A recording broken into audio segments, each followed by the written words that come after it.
Joe Walsh here. Barack Obama and I live in two different Americas. I will explain that when Freedom returns at 5. Good morning, Dan and Amy. Can we get a deal done on DACA? Lindsey Graham certainly hopes so. Yeah, he used the media yesterday to make a direct plea to President Trump. Mr. President, close the deal. 80% of Americans want to give the DACA kids a better life, and 80% of Americans want to secure our border and change a broken immigration system. It's going to take you, Mr. President, working with Republicans and Democrats to get this done. It's not going to be done on Twitter, by tweeting. It's going to be done by talking and understanding. Yeah, it's a bit of a complicated three-dimensional challenge, though, not just because of the demagoguery of Durbin and others on the left, and a question about their sincerity in getting any kind of deal done that would be serious about border security, despite the fact that, a barrier plus security, it actually works. Imagine that. New York Post, Paul Sperry, reporting on El Paso. Oh. Yeah. There's already a wall in place. Yes, Yeah. I lived in El Paso. When the project first started in 2006, illegal crossings were 122,000. By 2010, when the 131-mile fence was completed from one end of El Paso out into the New Mexico desert, immigrant crossings shrank to 12,251 immigrant crossings. That's, so basically a reduction by a factor of 10. Yeah. So it does work. But Dave Bratt, of course, congressman from Virginia who replaced Eric Cantor, he sat down with an interview with Ginny Thomas, Colonel Thomas's wife, for Daily Caller, and he said this: here's the challenge with respect to DACA plus new immigrants plus welfare reform. In 2016, we allowed in 1.8 million legal and illegal last year, in 1 year, 1.8 million. So that's 2 million plus 4 million, that's 6 million people. And we've got a bank shot coming, a double bank shot, because we also want to do welfare reform. So Paul Ryan is a genius on welfare reform. So this is all good, going way back, right? Robert Rector and Heritage and all this kind of thing. But the confusing thing there is we're going to take able-bodied people, right, that have left the workforce. So they're not even counted in the unemployment rate anymore, right? So the unemployment rate is very low. It's 3 or 4. But it would be 8 if you counted these folks, right? 20 million people that have left the labor force. They've been displaced by something. So now immigration, we've got 6 million people coming in 1 year, displacing American workers, right? And we're going to do welfare at the same time, trying to get those people that were just displaced back in the workforce. And so it's just a colossal problem, right? We basically have to fix all of this. And he's multiplying from the 800,000 based on the idea that if you don't do anything about chain migration or, to address Durbin's delicate sensibilities, family reunification as the basis for immigration. We were just talking with Joel Pollack about, give the dreamer status, then allow them to bring in family members. You're backdooring back into the country people who did come here illegally of their own volition. And what kind of sense does that make? And then you get to the larger numbers that Brad is talking about, and then the implications in the context of welfare reform you want to do and underemployed Americans that are looking for work. Turns out to be pretty complicated. And the only person I know who can distill it for us is Victor Davis Hanson, National Review columnist, senior fellow at the Hoover Institute, and author of the new book, The Second World Wars, How the First Global Conflict Was Fought and Won. BDH, thanks so much for joining us. Appreciate it. Thank you for having me. So you opined on this topic. I read your piece in the LA Times, and you started with let's establish a baseline about these 800,000 DACA beneficiaries or dreamers to distinguish the actual universe from the stylized vision of them that is being promoted by the press. Well, I mean, they're not all 19 years old at Stanford, and the average age is somewhere between 24 and 26. They did come as minors, but most of them are no longer minors, and that means they've had 4 or 5 years to address their immigration status as adults, but very few of the 800,000 did. We hear a lot that they're in the military. Less than about 1/3 of 1% join the military of the 800,000. No more than 900 people, and only 5% ever graduated from high school. About half have dropped out of high school. Excuse me, only 5% graduated from college. Only half have graduated from high school or are still in high school. So and that statistic is what I see. I'm at sort of ground zero in Central California. I'm speaking to you when I have neighbors about a quarter of a mile away that are mostly illegal from Mexico, and I see their parents, people in their 40s and 50s who came, but I don't see a lot of the children going to Harvard or going out every day and working. We've had a terrible gang problem here. The local town met last night to address the epidemic of crime, and it's what a person who was rational might expect if you were going to import 500,000 people from one of the poorest areas in Mexico and Central America, and people were going to come without legality, without a high school diploma, and without English. So how this translates into Democratic politics, I don't think the Democrats can negotiate, because their whole electoral college strategy is predicated on flipping the American Southwest from red to purple to blue, and part of that strategy is bringing in voters from very impoverished regions and having them dependent on subsidies. And they don't say that, but if I was a Democratic strategist like Jennifer Palmieri just wrote a memo, the Clinton former communications director, saying, we really need DACA because it's central to our strategy. She's right about that. So that's what it's about.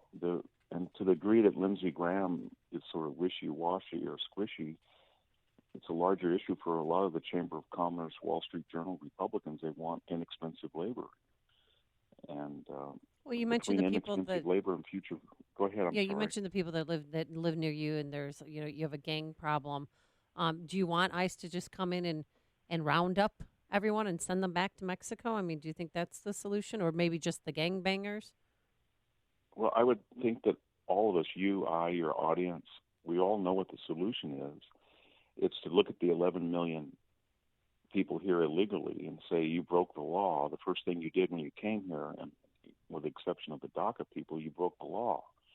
And then it became easier to break other laws like federal affidavits or Social Security applications or disability, where people use phony names. But we can solve this problem by saying, build the wall, have E-Verify, stop chain migration. In exchange for that, allow us to deport people who have no work history, and there's some of them that have never worked, or have committed a serious misdemeanor or felony.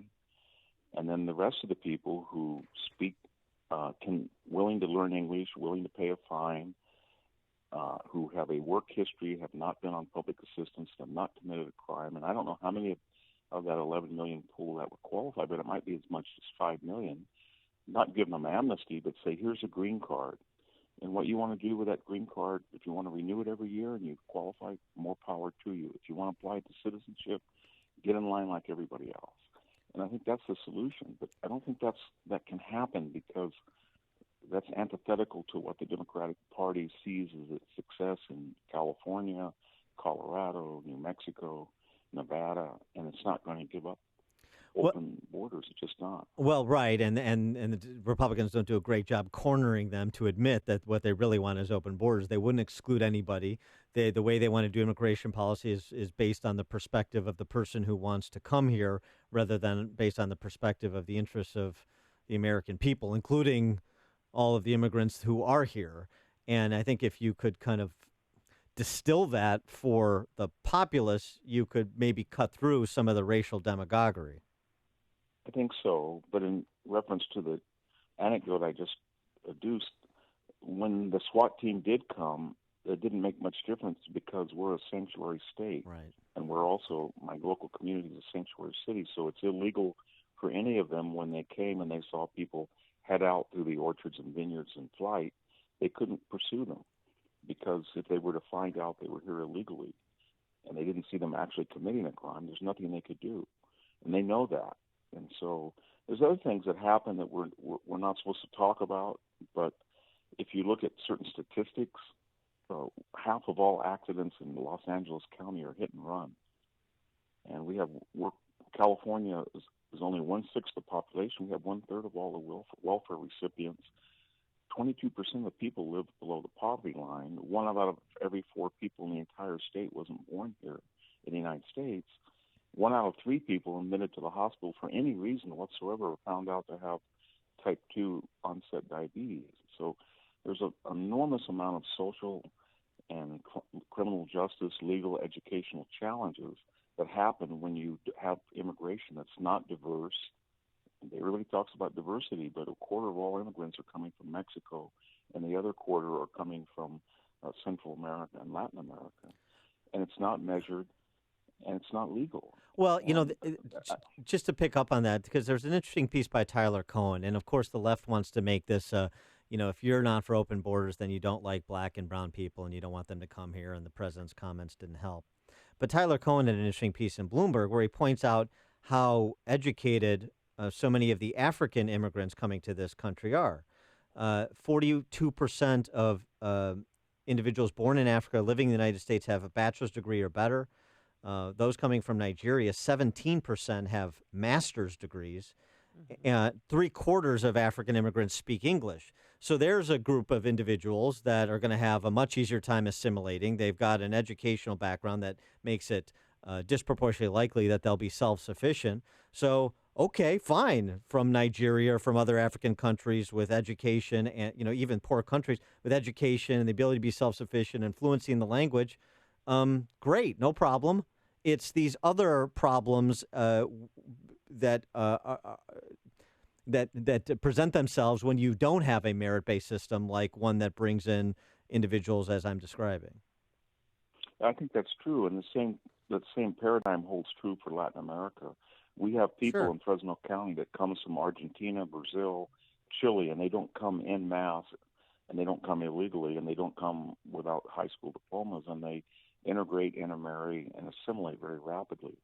But every statistic, every study that's ever been shown is that if you bring people from one place and they come in great numbers and they don't know the native language or customs, and the attitude of the host is to treat them in a tribal manner, not to assimilate them, and that's pretty much what we do now in California, then you're not going to have assimilation or integration. If you're not going to have assimilation and integration, you're not going to have parity with the host population. If you don't have parity, then the state's going to have to step in and say, here is help with education, here is help with welfare, here's help with health care, here's help with criminal justice. And if you're going to do that, then they're going to develop an industry that says, well, they don't have parity, not because they came illegally, they don't have a high school diploma, but because the host was illiberal, racist, xenophobic, and then you have that entire identity politics process continue. And I hate to be so cynical, but that's what the progressive movement wants. And so when we hear that they're not going to negotiate or DACA or Durbin could no more go into that meeting and with it, without being disingenuous. He couldn't go in there and just be empirical and say, Mr. President, we really want to protect these 800 kids. If they haven't committed a crime and they're productive, either working or in school, let's just finish the wall. We used to be for the wall. We used to be for E-Verify. We used to oppose chain migration. I myself said that on the record. And let's cut a deal. But that's not going to happen. It can't happen. He is Victor Davis Hanson, historian, writes, you can get his writings in National Review, senior fellow at the Hoover Institution, and the new book from Victor Davis Hanson, The Second World Wars, How the First Global Conflict Was Fought and Won. Victor Davis Hanson, thanks as always for joining us. Appreciate it. Thank you. And he joined us on our turnkey.pro answer line.